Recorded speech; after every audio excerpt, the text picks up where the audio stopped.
시편 150편 6절 말씀에 호흡이 있는 자마다 여호와를 찬양하라 할렐루야 라는 말씀을 하시고 있습니다. 시편은 1편부터 복이 있는 사람이 무엇인지를 말씀하면서 마지막에 150편 끝절에 여호와를 찬양하는 것이 할렐루야 주를 영화롭게 하는 것이 복된 사람인 것을 성경은 말씀하고 있습니다.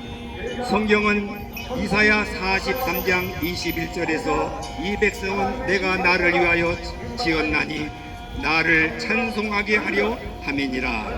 하나님의 창조의 목적은 찬송하기 위해서 하나님이 저와 여러분들을 창조하셨습니다.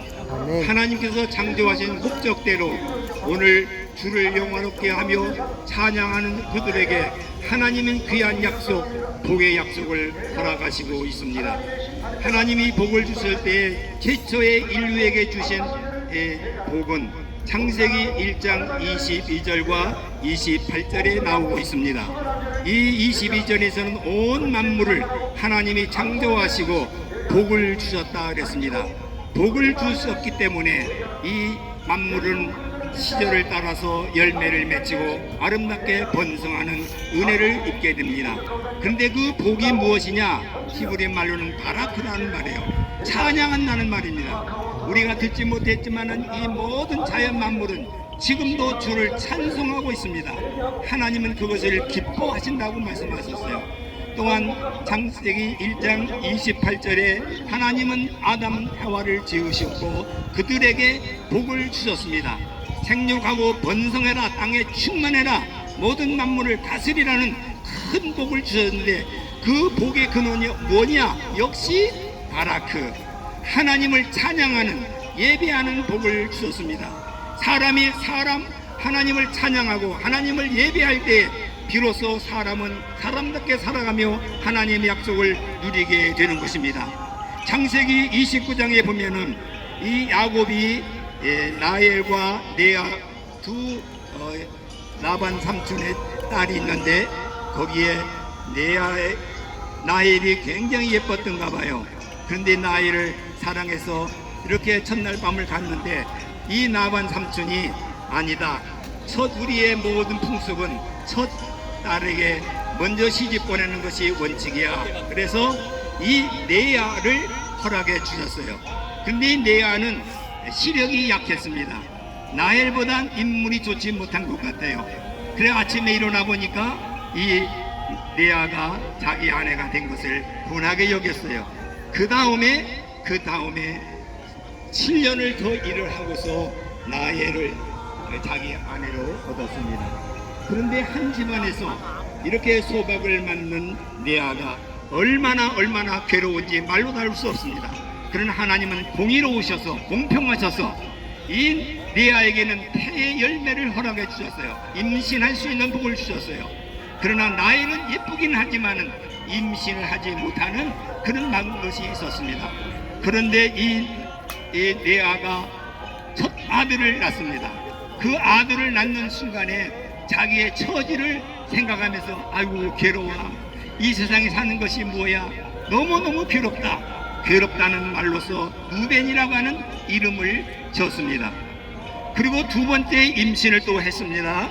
그런데 이번에는 하나님이 나의 기도를 들으시고 나의 신음소리를 들으시고 이렇게 태아에 임신할 수 있는 복을 주셨구나. 그래서 시몬이라, 하나님이 나를 사랑해 주셨다 하는 뜻에서 시몬이라고 했습니다.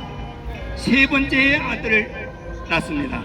그것은 연합한다. 이제는 세 번째 아들을 낳았으니까 우리 남편이 나와 같이 합병하고 연합하고 나와 같이 이제는 동거하면서 행복하게 살겠지. 그래서 네이라고 하는 이름을 주었습니다. 이 네이라는 연합인데 그런데도 여전히 이 야곱은 라헬을 좋아하고 이 레아 자기를 무시했습니다. 그런데 하나님이 한 번 그에게 복을 주셔서 임신하는 복을 주셨어요. 아들을 낳습니다.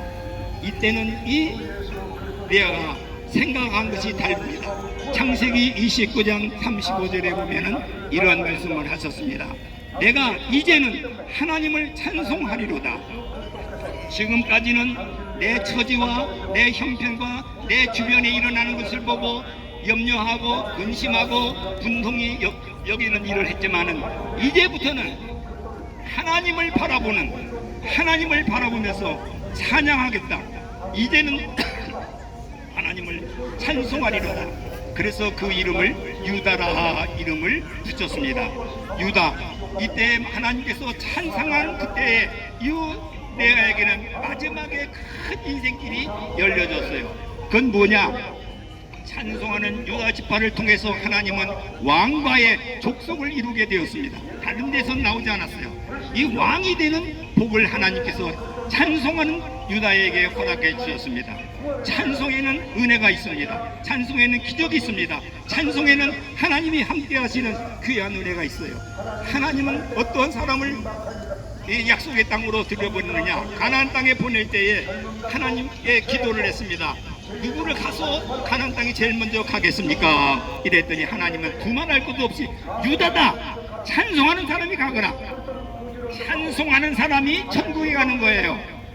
계시록 14장에 보면은 찬송하는 사람 14만 4천이 찬송하는 사람이었습니다. 찬송하는 사람만이 승리하는 사람입니다. 찬송하는 사람만이 하나님을 가까이 대할 수 있는 여러분들이 될 수가 있다는 사실입니다.